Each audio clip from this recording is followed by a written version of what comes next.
Hello, Manuel. It's very nice having you here today and talk more about wearables and clinical data. Happy to talk to you.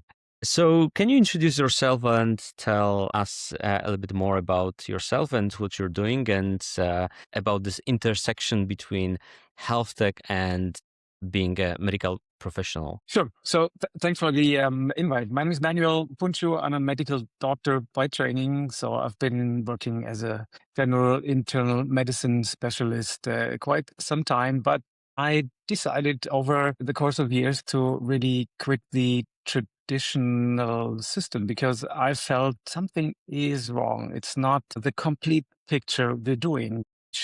We should not wait for disease, but we should actually prevent it. So long story short, I did transition into preventative medicine, longevity medicine, with some stops in digital health. And now currently I'm having private practice treating people in the field of longevity medicine. And I'm the chief medical officer of Aeon, a Swiss company really building a preventative health platform, offering really a multi-model approach on preventative health checkups and treatments. So, Manuel, let's start somewhere concrete. And a patient walks into your longevity consultation with months of wearable data. Let's say Aura, Whoop, Apple Watch, like whatever they've been wearing. Walk me through the first 60 seconds. Like, what are you actually looking at? What goes straight into the bin?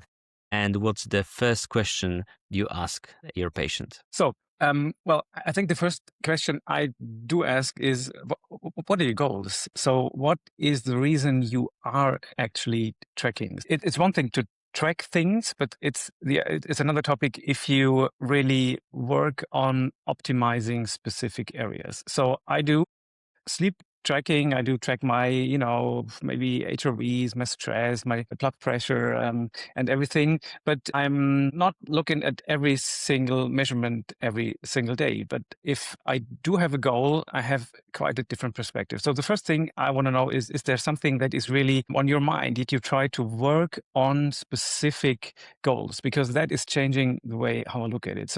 So that enables me to maybe look at the sleep data and really see, okay, there is something happening. So the lifestyle changes or maybe some supplement medications and whatever interventions that a client might have integrated in the life, do they show effect? And is that something we can really track over time? So I think we can move to the case, the real difference between traditional medicine and wearables, which is not medicine, but wearables. So standard medicine runs on snapshots, right? Like labs today, blood pressure today, like MRI. And wearables give you something fundamentally different. And I would like to talk about a specific case. Tell me about a moment where a trend in your patient's wearable data, not a single reading, but the trend, actually changed a clinical decision you made. What did you see and what did you do because of it, because of the trend that you've seen? So I have an interesting case actually. So I have one client that was taking really quite a lot of medication supplements, really working on quite a lot of topics, and we ran some labs and many things showed okay, and we decided to adapt some of the approaches and interventions. What we did see was, very interestingly, two things. So we rechecked the labs and everything showed, well, that's going quite well. Things are improving. But when we checked the wearable data, it showed that the sleep was getting so much worse. The recovery was just not working anymore. So we did change something for the good just from looking at the labs. But actually, the patient wasn't better. He was way worse. And he felt that. Wow. So he said, there is energy lacking and something is just not right. And this is something we really were able to capture in the wearable data. It's a really good story because it shows the real result, the clinical outcome for the patient. So when the medical professional, when the doctor analyze data from wearable and then prepare a plan for a patient, right? So this is like the true story showing that the real doctor can use wearable data to improve the patient's life and to have the clinical outcome, which is great. Well, that's true. And I really try to integrate all the different topics. Well, I mean, subjective, objective, and all the traditional snapshots, as you said. And of course, I'm saying we don't need them. I do use them, and we are very much in need of this. But verbal data trends are so much valuable as an add-on also. My next question is, you've written that longevity medicine has a noise problem, right? And you try to beat the signal. So consumer wearables arguably amplify that noise. Everyone is optimizing sleep scores, chasing, for example, HRV, and gamifying their biology. As someone practicing this every day, there's the actual line between meaningful clinical signal and quantified self, let's call it theater. And what's the one longevity medicine claim you most wish the field would stop making? Look, there's so many claims, and I can't tell you one, but I want to choose one thing. As soon as you hear one claim sounding like, look, guys, this is what I found, and you only have to look for this one thing, and you have to work on this metric, and all will be fine. You're not going to die. You'll be healthy for the rest of your 900 years. Something is probably wrong. But getting back to the first part, so I think for some people, the line is very hard to find. The balance is really hard to find. So what I want to reach when I look at wearable data and I integrate that in my consultations and my decisions, I want to primarily see trends. I want to have the broader picture. But what does happen for some patients, and what I've experienced myself, is that some people are focusing way too much on the individual values and on even the small outliers and topics. And so instead of improving the health, they are putting themselves under so much pressure and under so much and over focus, if you want to call it that way, that they don't get better, but they get worse. So I really had one client who I really had to ask to stop monitoring because we wanted to improve her sleep, and the readings were okay, and we were discussing some topics, but over the course of the next weeks, it all got so much worse. And she reported that she was so much looking at every night and, oh, now that was bad again. And I tried this and I tried that. And the sleep from day to day, it got worse. So we really needed to stop. Thankfully, that's not like the standard, and that's not like true for everybody, but that can happen. So we really need to be focused on what are the goals and the long-term focus. And there are studies saying that when some people analyze their sleep score, it's getting worse and worse and worse, not better.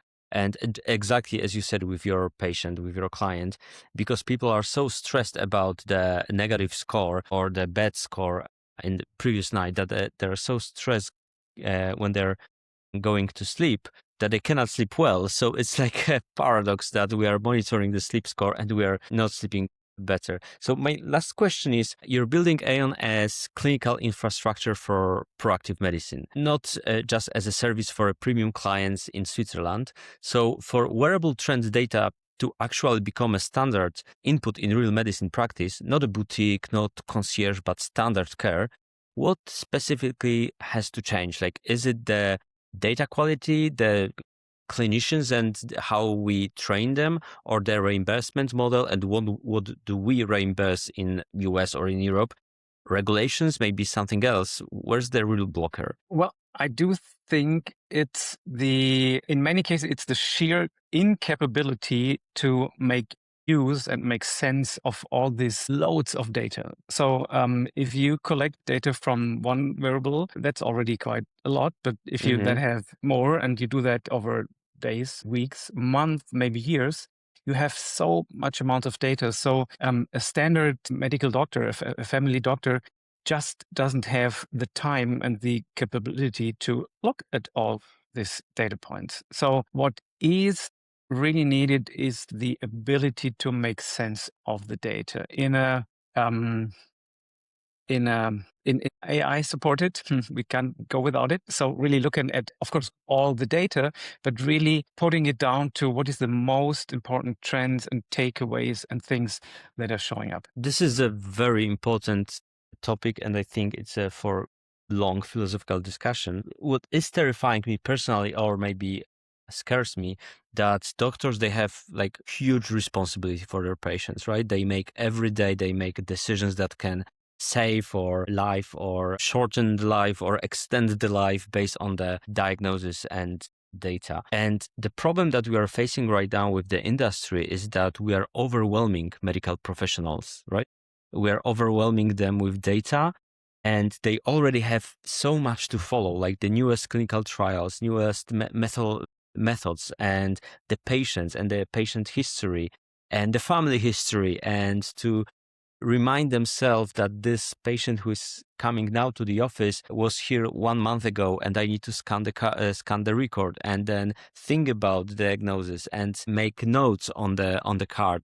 And the medical professionals, they're so overwhelmed by everything that surrounds them, and we are putting even more, like another data stream in the size of a highway to stimulate them. But I'm afraid that it might be counterproductive because they will be overwhelmed even more. That is true. And that is why I think we are really running into a problematic time, because people are getting older on one hand, but we are getting sicker. And so there are so many more topics to look at, so many things. As you said, we know science really improving, diagnostic and therapeutic options improving every day as we speak. So really, the time a doctor has with the patient is very much limited, and then big part of it is taken for administration and for documentation, everything. So how can you make the most of the time? And we just cannot go around having technological support here. This does not mean everybody does need wearable data. It is helping, I think, because we can really have a broader picture. But also, all these data points really need to come together in one good overview, in one thing that a doctor can actually understand and manage. Thank you for the conversation, Manuel. It was a pleasure to host you today, and thank you for sharing your perspective on that. It totally resonates with me, and I think it's a very valuable lesson for all of us. Thank you. Thanks for having me.